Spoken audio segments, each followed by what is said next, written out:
the reason people are coming out with Russia flags is because they like I said, it's a rejection of the West, and they would definitely prefer to have economic and military partnerships with the Russians over anybody else, because they know the difference between the West and Russia.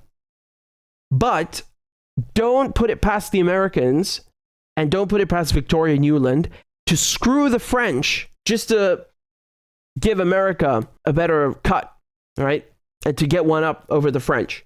Remember, this happened already with AUKUS. Remember, Australia had a deal with the French to build diesel submarines. The French would sell them diesel submarines. And what happened? The UK and the US told Australia, we will give you nuclear-powered submarines. And the whole deal with France just went down the toilet, and the French were very upset.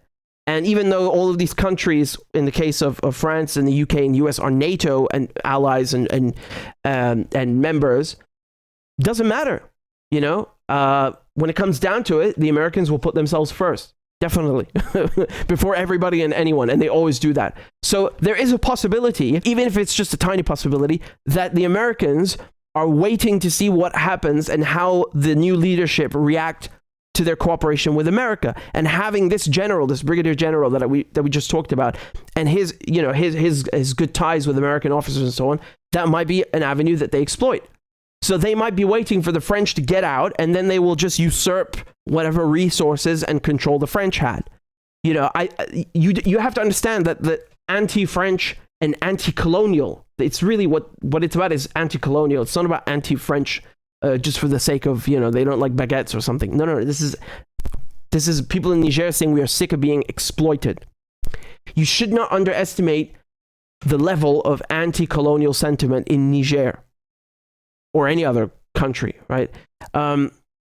They would rather, if it comes down to it, they will definitely choose the Americans over the French. But obviously their first choice would be the Russians. I'm just saying, don't underestimate the Americans. You saw this very recently when it came to AUKUS with the submarines, that the Americans screwed the French. They might as well just do it again now in Niger, right? Why not? If it puts them in a better position. And the Americans, another goal of theirs is not just to, get the French out because they care so much about, Niger's anti-colonial sentiment. No, they're going to do that so they put themselves in a better position and prevent Russia from coming onto the scene. Again, I'm just speculating here. This is just, we're hypothesizing. I don't think it's necessarily, likely, but it is a possibility, especially given recent events. It's just a possibility. Doesn't mean it's necessarily going to happen. I think obviously what most people in Niger, and you heard what they were saying, what they want is both the Americans and the French to be gone, period.